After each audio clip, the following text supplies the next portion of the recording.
Isto, de antemão, guardai-vos de que, pelo engano dos homens abomináveis, sejais juntamente arrebatados e descaias da vossa firmeza. Segunda carta de Pedro, capítulo 3, versículo 17. O esclarecimento íntimo é inalienável tesouro dos discípulos sinceros do Cristo. O mundo está cheio de enganos dos homens abomináveis que invadiram os domínios da política, da ciência, da religião e ergueram criações chocantes para os espíritos menos avisados. Contam-se por milhões as almas com eles arrebatadas às surpresas da morte e absolutamente desequilibradas nos círculos da vida espiritual. Do cume falso de suas noções individualistas, precipitam-se em despenhadeiros apavorantes, onde perdem a firmeza e a luz. Grande número dos imprevidentes encontram socorro justo, porquanto desconheciam a verdadeira situação. Não se achavam devidamente informados. Os homens abomináveis ocultavam-lhes o sentido real da vida. Semelhante benemerência, contudo, não poderá atingir os aprendizes que conhecem, de antemão, a verdade. O aluno do Evangelho somente se alimentará de equívocos deploráveis se quiser. Rodopiará, por isso mesmo, no torvelinho das sombras, se nele cair voluntariamente no capítulo da preferência individual. O ignorante alcançará a justificativa. A vítima será libertada. O doente, desprotegido, receberá enfermagem e remédio. Mas o discípulo de Jesus, bafejado pelos benefícios do céu todos os dias, que se rodeia de esclarecimentos e consolações, luzes e bênçãos, esse deve saber de antemão quanto lhe compete realizar em serviço e vigilância, e caso aceite as ilusões dos homens abomináveis, agirá sob a responsabilidade que lhe é própria, entrando na partilha das aflitivas realidades que o aguardam nos planos inferiores. Assim, meus queridos amigos, vamos elevar nossos pensamentos a Jesus, aqueles que nos rodeiam, nossos anjos guardiães, fazendo essa ligação com a espiritualidade superior, para sentirmos em nós mesmos essa força que nos move, que nos mantém atentos para evitar essas armadilhas do caminho. Agradecemos, Senhor Jesus, por todo o amparo, por todas as bênçãos que temos recebido neste momento. Agradecendo por tudo, pedimos também para que os nossos irmãos aqui presentes, ainda que através das redes sociais, que nós possamos ligar nossos pensamentos, nossos corações, no melhor sentimento que possamos ter, para que possamos aproveitar o máximo possível o estudo desta tarde. Que Laura seja envolvida pelos amigos espirituais, inspirada e sustentada em todo o seu trabalho. Obrigado, Jesus. A tua paz nos envolva hoje e sempre. E assim, nós vamos iniciar a palestra de hoje, convidando a Laura para que possa usar o microfone. Seja bem-vinda, Laura. É com você agora. Muito obrigada, Zaira. É sempre uma satisfação. Boa tarde a todos. que nós possamos, de fato, ter uma tarde de reflexão nesse momento, reunidos aí, todos nós, com esses nossos amigos espirituais da Casa de Jorge e os nossos anjos guardiães. Bom, o estudo da tarde de hoje, ele é muito bonito. Como tudo, né? Como toda passagem de Evangelho, ela nos toca muito. É do livro Em Torno do Mestre, Pedro Camargo Vinícius, quem escreve, ele é mais conhecido como Vinícius. E o título é Marta e Maria. Muito interessante de refletir sobre Marta e Maria. Eu fui a primeira a refletir com mais cuidado e nunca tinha pensado tanto como eu pensei agora. Bem, Jesus, né, em todos os momentos, né, e tudo que se encontra no Novo Testamento, e tudo que ele falava, toda atitude, todo gesto, né, tinha sempre um significado enorme, né? Tinha sempre uma grande dimensão espiritual. E essa ocorrência evangélica aconteceu em Betânia, na aldeia de Judeia, por ocasião da visita do mestre. E ele passava lá na aldeia e lá residia Marta e Maria. Marta e Maria eram irmãs de Lázaro. Lázaro que Jesus fez ele reviveu, né? Vamos dizer assim, não, ele não reviveu, Jesus, esqueci a palavra agora. Bom, não tem importância. Vocês conhecem? Isso, Zaira. Muito obrigada. Ele ressuscitou, né, Lázaro? Ela era irmã de Lázaro. Obrigada. Então, ele ia passando e Marta o convidou para entrar em sua casa e ela o hospedou. Maria, quando viu Jesus entrar na casa, naturalmente, ficou assim fascinada, né? Maravilhada, embevecida, né? Nossa, que oportunidade de elevar minha alma, de ouvir a palavra de Jesus, né? Ele aqui ao vivo, né? E ela não queria perder, né? Então ela se assentou aos pés dele e ficou lá, imóvel, assim, ouvindo tudo, né? A Marta, ficou inquieta, né?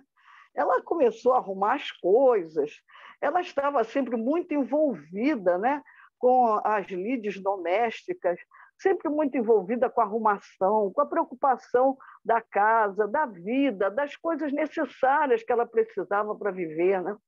E preparando a ceia para o Senhor, né? E queria preparar um banquete para ele, né? Então, ela estava muito preocupada. Então, segundo o autor, ambas, Marta e Maria, eram boas, eram tementes a Deus. Segundo ele, elas eram distanciadas espiritualmente entre si, vivendo uma encarnação, naturalmente, de acordo com os seus objetivos, com as suas prioridades, com aquilo que para elas era essencial. Marta era muito sensata. Marta era laboriosa, era ponderada, ela agia sempre com método, com cálculo, de maneira que todos os seus atos se podia descobrir o predomínio de uma razão amadurecida. Ela é uma mulher exemplar, bom senso, né? Ela era assim de uma maturidade, né? E tudo ela percebia, e tudo ela, antes de todo mundo, ela já estava na frente resolvendo todos os problemas da casa, né? Então ela recebeu um mestre ali, né? Naturalmente, como era o jeito dela, ela queria cercá-lo de todo conforto, né? Naquele momento, modesto lar, né? O autor, o Vinícius, nos diz que Marta está onde termina a terra. Então, Marta está onde termina a terra. Maria era diferente. Maria tinha um temperamento apaixonado. Maria era descuidada talvez daquilo que o mundo classifica de coisas práticas, de coisas essenciais, prioritárias, né? E para muitos, esse tipo de pessoa existe assim uma espécie de desequilíbrio é uma idealista, né? É um insano, larga tudo e vai ouvir uma palestra, larga tudo e vai para assistir à missa ou qualquer outro tipo de coisa, né? Porque ela não quer perder nada, nada do Evangelho, nada do que Jesus, naquele momento, falava. Então, Maria, segundo o autor, está onde começa o céu. Então, Marta está onde começa a terra. Maria está onde começa o céu. Então, a Maria, a Marta estava muito inquieta, né? Ela estava, não é possível, né? Eu estou aqui trabalhando e ela está ali sentada aos pés de Jesus, ouvindo calmamente o que ele está falando, e eu aqui me acabando, né? Então ela deu um jeitinho, né? Chegou perto do Senhor e disse o seguinte: Senhor, a ti não se dá, a ti não se te dá que minha irmã me deixe só a servir? Ela estava meio aborrecida, né? E aí Jesus respondeu para ela, né? Marta, Marta, estás ansiosa e te ocupas com muitas coisas. Entretanto, poucas são necessárias, ou antes uma só. Pois Maria escolheu a boa parte que não lhe será tirada. Então, nessa passagem, Jesus carinhosamente chama a atenção da Marta, porque havia a prática dela, talvez, quem sabe, né, como segundo Jesus, ou para muitos não, mas ali havia uma forma equivocada de fazer as coisas, né? E aí, o critério de Jesus, naturalmente, ele vai contrastar com os dos homens, porque, de uma forma geral, esse tipo de pessoa, como a Marta, como a Maria, ela é um estado de alma que Jesus classifica como sendo a boa parte que não vai acabar, que será sempre mantida. Então, poucas coisas, segundo Jesus, segundo o Evangelho, são necessárias, são essenciais. Ou talvez, como ele falou, uma só, uma só. E o mestre apreciou muito bem esse fato, e isso ficou no Evangelho, e vem até nós, porque nós não estamos aqui discutindo se eu estou do lado da Maria ou sou do lado da Marta. Não é essa a reflexão. Não significa que Marta faz tudo errado ou que Maria faz tudo certo. Não é isso. Essa não é o ponto. O que chama a atenção é o coração de Maria e as mãos de Marta. É o desafio, né, do Evangelho. Ter um coração capaz de escutar as lições, orientações de Jesus, da espiritualidade superior, dos nossos anjos guardiães, e, ao mesmo tempo, ter mãos operosas que possa concretizar no mundo aquilo que os espíritos esperam que o mundo seja e que até hoje nós não conseguimos. Na verdade, Maria precisava aprender com Marta e Marta precisava aprender com Maria.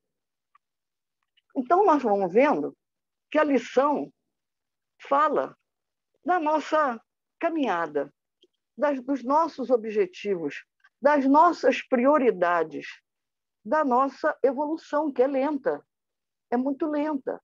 E a doutrina espírita, ela nos fala muito isso através de Jesus, que mandou para nós o Consolador prometido, né? E Kardec, codificando essa doutrina, ele diz para nós, né, que nós somos espíritos imortais. Uns encarnam e outros desencarnam. É como a estação de trem, né? Nós recebemos aqueles videozinhos que o trem vai, alguns descem e outros sobem. Então, esse é o momento. E o que é essencial nessa viagem? O que é essencial? Porque, na verdade, nós nascemos simples. Nós nascemos nu, pequenininhos. Aí, hoje as crianças já nascem com muito mais adiantamento. Mas nós, na nossa geração aí, nascemos simples. Nós aprendemos a andar, a falar, depois nós vamos para a escola, nós estudamos. nós vamos para a universidade, nós arranjamos um trabalho, né? Deus permita que todos consigam. Hoje está meio difícil, mas essa seria o normal. Construímos família. Depois, nós trabalhamos, e aí nós envelhecemos e nos aposentamos. Então, essa é a nossa encarnação, é a nossa história. Nós nascemos, crescemos, vivemos e morremos, como todo ser vivo, né? Então, todo esse movimento incessante que nós fazemos, nós temos o nosso trabalho, a nossa família, nós temos posição, né? Ficamos orgulhosos da nossa posição, guardamos muitos dinheiros, bens materiais, apartamentos, carros, o melhor possível, filhos, amigos, tudo isso nós vamos deixar um dia. Inclusive o nosso corpo físico, que é o nosso instrumento aqui, nessa reencarnação.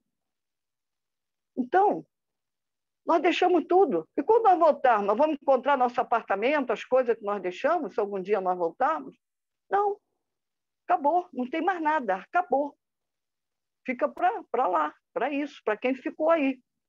Então, os espíritos, né, nos perguntam, através da doutrina, através de Jesus, através de Allan Kardec, o que é essencial para uma reencarnação. Se na morte nós temos que deixar tudo, o que é que fica? E eles nos respondem: fica o que está dentro de nós, fica a construção do reino de Deus. Porque agora nós estamos muito atarefados. O ser humano está muito preocupado. Ele nem dorme direito para saber o que vai comer amanhã, porque tem que ir ao mercado, porque tem que pagar as contas, porque tem... É errado fazer isso? Claro que não. Mas é a preocupação excessiva da Terra, esquecendo que nós precisamos também construir o reino de Deus dentro de nós. A nossa existência física é uma escola que nós estamos aqui na Terra. Nós estamos numa escola. E muitas vezes nós passamos problemas tão sérios e depois, quando passa, quando olhamos para trás, nós falamos: puxa, vencemos. Vencemos e deu tudo certo. Então, muitas vezes, o indivíduo fica triste, porque eu faço tudo, depois eu deixo tudo. Por quê? Porque o verdadeiro trabalho é aquele que está dentro de nós. Não adianta fazermos trabalho de caridade, fazermos uma série de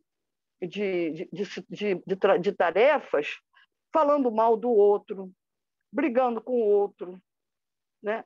Não compreendendo, não tendo harmonia no lugar onde você fica. Não adianta. Nós temos que ter Deus, o reino de Deus dentro de nós. E para isso, não é fácil não construir, mas é preciso se esforçar, que é o que Jesus fala para nós no Evangelho. Então, nós sabemos o que está dentro de nós, nós sabemos quem somos nós, mas nós estamos muito atarefados, nós temos muita coisa para pensar, nós temos o planeta que está doente, nós temos os políticos que são muito bélicos, temos a corrupção, temos a falta de preocupação com o povo, nós temos o governador, o prefeito que não nos paga. E aí? É verdade, nós temos que nos preocupar, sim. Mas o que está dentro de nós? Como é que nós vamos enfrentar toda essa situação com calma, com tranquilidade, com amor no coração? Como? É um exercício, não é fácil, mas nós temos que nos esforçar.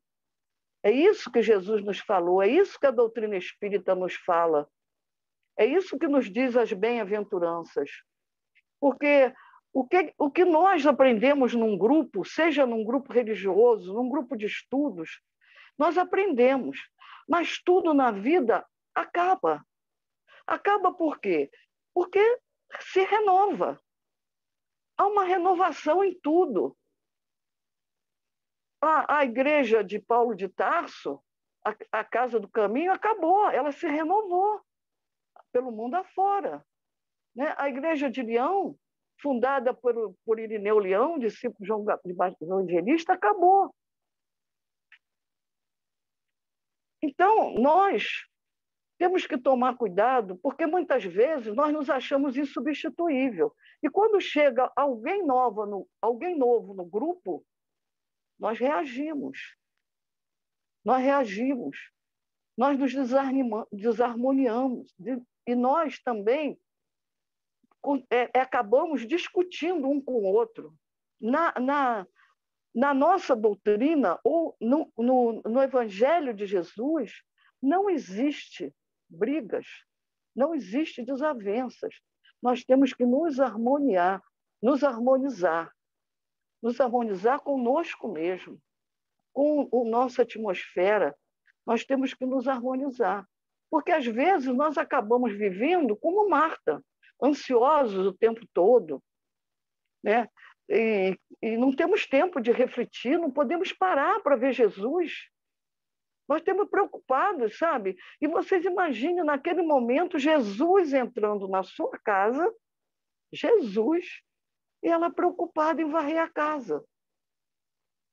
Olha, ela preocupada em dar um banquete para Jesus.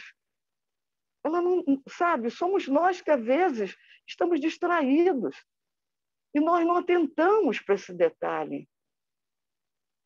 Então, é preciso ver o que nós estamos fazendo no nosso tempo. Porque o indivíduo que é mau, ele tem 24 horas por dia. E nós, quer dizer, o ser humano bom, também tem 24 horas por dia. Mas não é o tempo que nós temos, é o que nós vamos fazer com o nosso tempo. Nós temos que arrumar as coisas, temos que nos preocupar, claro. Nós temos que ser Marta em algumas vezes, mas não podemos esquecer da Maria. Porque se nós entramos num barco e deixamos ele nos levar para qualquer lugar, os riscos são muito grandes, os ventos podem ser desfavoráveis. Porque Jesus, ele dirige, sim. Ele dirige o planeta na coletividade, mas ele também dirige a nós na individualidade. Agora, depende também de nós. Ele respeita o nosso livre-arbítrio. Existe aquela musiquinha, né? Deixa a vida me levar, vida leva, né? Deixa a vida me levar. E todo mundo gosta e canta, né? Deixa a vida me levar, a vida leva, né? Mas, se nós não pensarmos, a vida vai nos levar para qualquer lugar. E a vida tem um tempo muito curto. 100 anos é muito pouco. E nem todos vivem isso. É muito pouco. Nós não podemos perder o tempo com Jesus. Então, a proposta de Jesus, nesse caso, é nós termos o coração de Maria e as mãos de Marta. E, para isso, nós temos que ter serenidade, nós temos que refletir, nós temos que ter um momento com Jesus, com Deus. É aquela coisa que eu sempre, em todas as vezes que eu falo, eu digo, entrar no nosso interior, no seu quarto interior, e falar para ele qual é o meu sentimento, por que eu ainda tenho esse sentimento, o que falta para mim, porque eu achava que não tinha mais, não sou mais orgulhosa, não sou mais vaidosa, não sou mais arrogante, e chega um momento da nossa vida que nós estamos no desafio, nós somos arrogantes, orgulhosos, ciumentos, e brigamos até por ciúmes, por lugares, por ambição, sabe? E por poder. Poder, às vezes o poder é tão pequeno, mas nós nos achamos poderosos, né? E isso lá também, para nós aprendermos isso, quando nós entramos nesse quarto interior, é a questão 919 do Livro dos Espíritos. É aquela questão: quem sou eu? De onde eu vim? Para onde eu vou? O que eu estou fazendo aqui? Vamos pensar, vou saber na hora que eu perguntei? Claro que não. Vai ser difícil.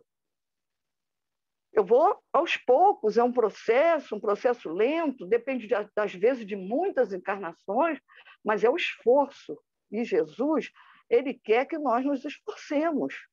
É preciso nos esforçar. E aí nós ganhamos mérito, nós fazemos alguma coisa em direção a Jesus, a ouvir, porque Jesus fala conosco todas as horas. É um momento de uma oração, é um momento de uma leitura edificante, ele chega. Ele chega e fala conosco. E a gente vê, às vezes tem tanto barulho no nosso ouvido que nós não conseguimos ouvi-lo.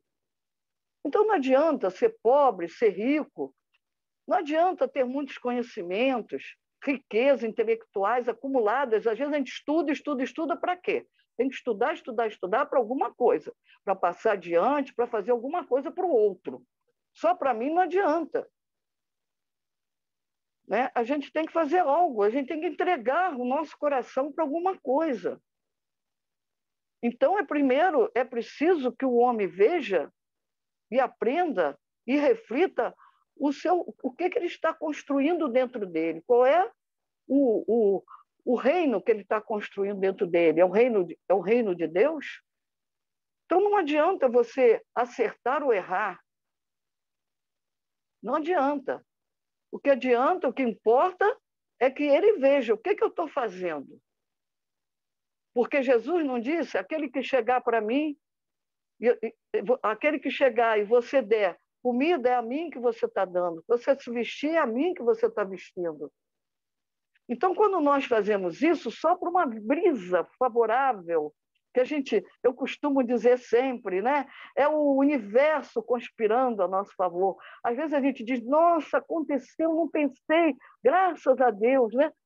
Mas nós fazemos alguma coisa para que aquilo aconteça. Se nós não fizermos, nós temos que dar valor àquilo, porque se não der, aquilo acaba. Passa, porque tudo passa. As oportunidades também passam. E as oportunidades da nossa vida de ouvir Jesus passa como passou para Marta. Ela não ouviu Jesus, ela não teve tempo, ela estava ocupada. E nós, às vezes, estamos tão viciados em ouvir que a gente não faz silêncio. A gente não faz silêncio. Jesus chega devagarinho, ele é sutil. Às vezes nós temos uma ideia e a gente diz, tive uma grande ideia, às vezes não foi nem nossa. Então nós temos que parar para ouvir. Ouvir como Maria fez, assentou-se aos pés do Mestre. Ouvir nosso benefício, porque Jesus está escutando. Marta não foi capaz. E no trabalho com Jesus não tem fadiga, não tem estresse, não. É claro que nós chegamos, às vezes, à exaustão, mas é preciso fluir com harmonia. Harmonia entre aqueles que estão naquele grupo ou conosco mesmo, na nossa atmosfera. Nós não podemos pensar em outras coisas nesse momento. Então, Jesus fez silêncio na frente de Pilatos. Ele não respondeu a Pilatos. Por quê? Não respondeu. Ele era a verdade. Então, cada um de nós precisamos desenvolver a capacidade de escutar, porque a gente fala muito, mas a gente não sabe escutar. E nem sempre Deus fala a nós para nos agradar. O pai, mas ele fala sempre nosso benefício, porque o pai e a mãe, quando eles falam com o filho, eles dão tudo, mas eles não dão tudo, eles dão o essencial, impor limites. Assim é o amor. Então, nós precisamos entender os desígnios de Deus. Às vezes, encontramos pessoas e dizem assim,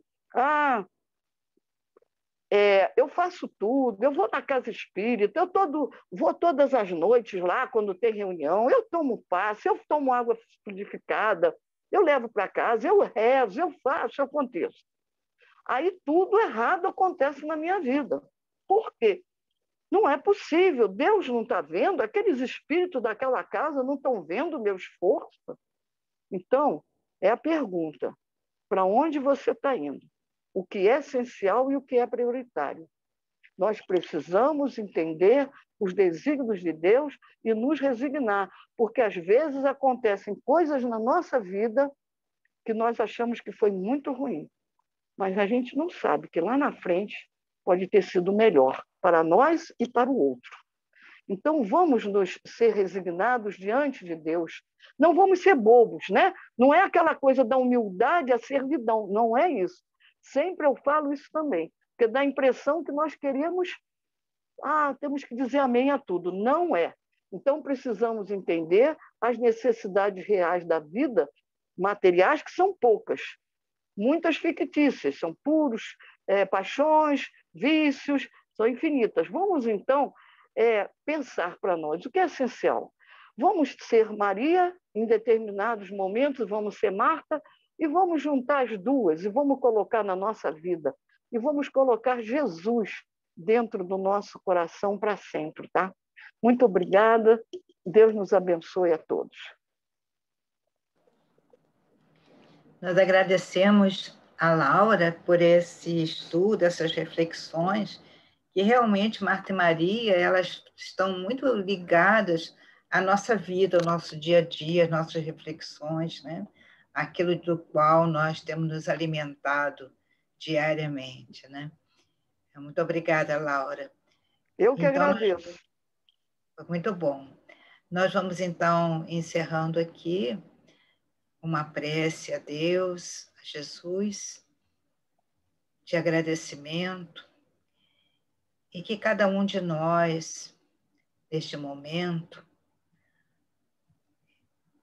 de concentração, de elevação espiritual, que nós possamos mentalizar aquilo de que mais precisamos, aquilo de que os nossos queridos amores precisam, da saúde, da alegria, da recuperação, que nós possamos pedir a Jesus nesse instante, que permita que os amigos espirituais derramem sobre todos nós